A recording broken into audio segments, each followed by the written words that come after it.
La chronique bourse, la quotidienne Zone Bourse, Anthony Bondin. Bonjour à toutes et à tous et bienvenue dans ce point de marché Zone Bourse. Nous sommes le mardi 19 novembre 2024. Il pleut sur Annecy mais il y a de la neige au-dessus et il s'appelle ce matin Nestlé Alphabet, bientôt des scissions.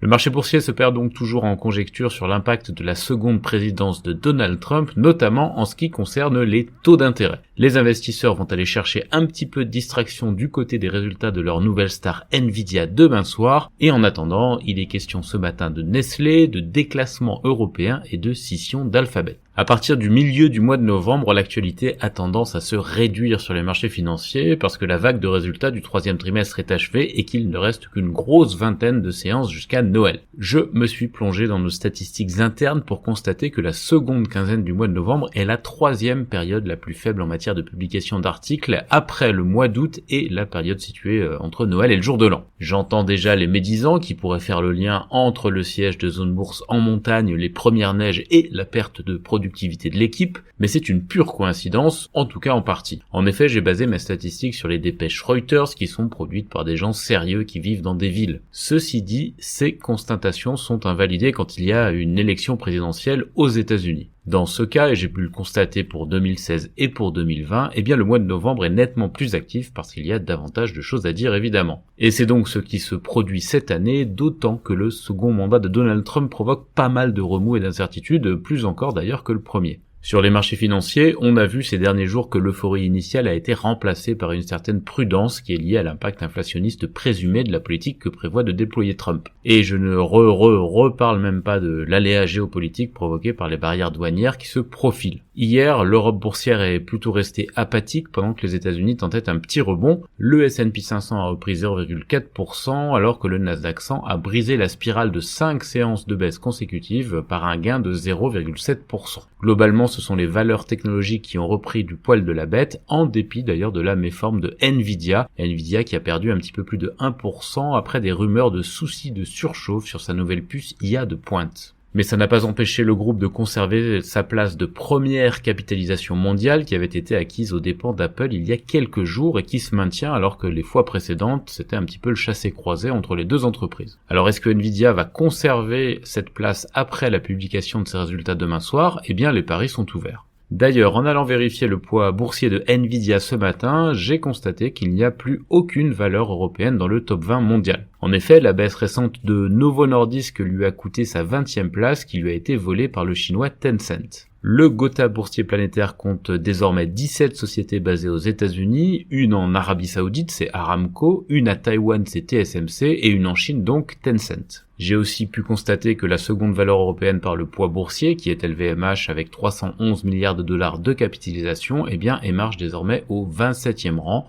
Il n'y a pas d'autre entreprise européenne dans le top 30 mondial. Il y a 20 ans, en 2004, l'Europe plaçait encore 9 sociétés dans ce top 30. De là à y voir un déclassement de la vieille Europe, il n'y a qu'un pas qu'il est assez facile de franchir. Autre exemple, pas plus tard que ce matin, le Financial Times révèle que l'UE a en projet une politique exigeant que les entreprises chinoises transfèrent leur technologie aux entreprises européennes si elles veulent bénéficier des aides à l'installation sur le sol du vieux continent. C'est quand même un curieux retournement de l'histoire puisque dans les années 90 et 2000, tout le monde s'offusquait des transferts technologiques exigés par Pékin pour que les Occidentaux s'installent en Chine. La grosse différence entre les deux époques à mon sens, c'est que la politique chinoise était offensive et assumée alors que celle de l'UE est, du moins à court terme, plutôt défensive et subie. Sic transit gloria mundi. En attendant les résultats de Nvidia et en écartant le surplus d'actualité généré par la Trumposphère, l'actualité est dominée par les rumeurs de scission forcée d'Alphabet ce matin. Les autorités américaines s'apprêteraient en effet à exiger la cession du navigateur Chrome pour briser le quasi-monopole du groupe, des autorités qui pourraient aussi demander une dissociation d'Android des autres produits de l'entreprise. J'ai lu quelque part ce matin que la part de marché de Chrome dans le monde c'est 90% et c'est même 94% sur les smartphones. En Europe, c'est Nestlé qui fait les gros titres avec son plan de relance qui passe par des économies accrues et par l'autonomisation de ses boissons, dont les eaux minérales notamment. Ce matin, les marchés d'Asie-Pacifique ont repassé la marche avant, l'Inde se réveille enfin avec un gain de 1,4%, pendant que Taïwan profite de la hausse du compartiment semi-conducteur pour gagner 1,3%. Ça monte aussi en Australie, plus 0,9%, et au Japon, plus 0,5%. C'est moins le cas pour Hong Kong et la Corée, dont les gains sont actuellement minimes. L'Europe, elle, est attendue en hausse, elle a été confortée par des indicateurs avancés dans le vert à Wall Street.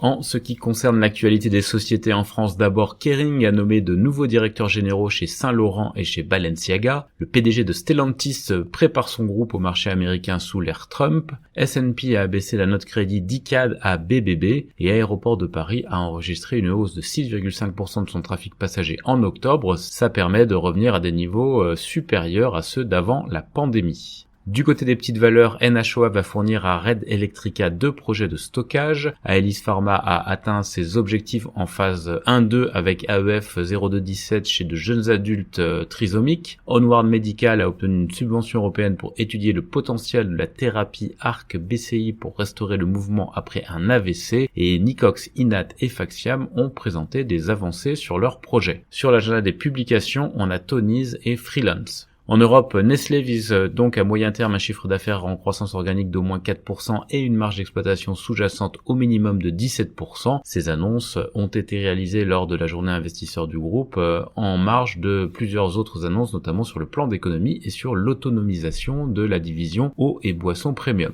Enel, Leonardo et Ansaldo ont monté une co-entreprise de réacteurs nucléaires. ThyssenKrupp procède à une nouvelle dépréciation d'$1 milliard sur sa division acier. Sonova affiche un résultat en baisse au premier semestre, mais les ventes augmentent. Rheinmetall tient aujourd'hui une journée investisseur. Autoneum achète 70% du capital de l'équipementier automobile chinois Jiangsu Anyu. Et Fitch a relevé la note crédit de Swiss Re de A à A+.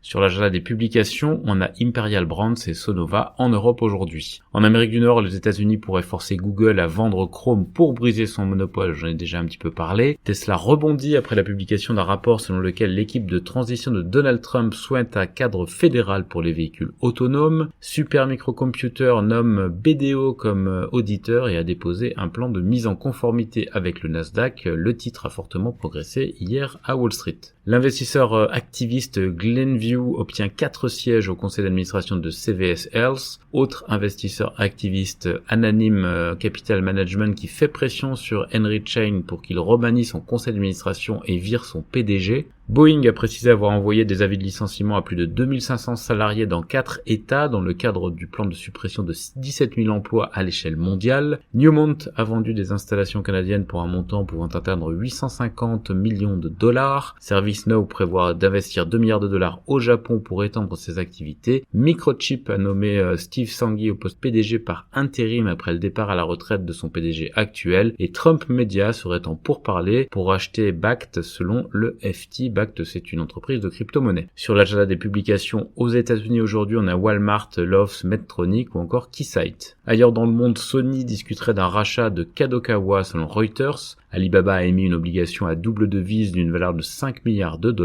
et Trip.com affiche un bénéfice en hausse au T3 grâce à un marché du tourisme dynamique. Sur l'agenda des publications en Asie, on a Tokyo Marine, Sompo ou encore Taiwan Mobile. C'est terminé pour le point de marché du jour sur Zone Bourse. Je vous souhaite une très bonne journée à toutes et à tous.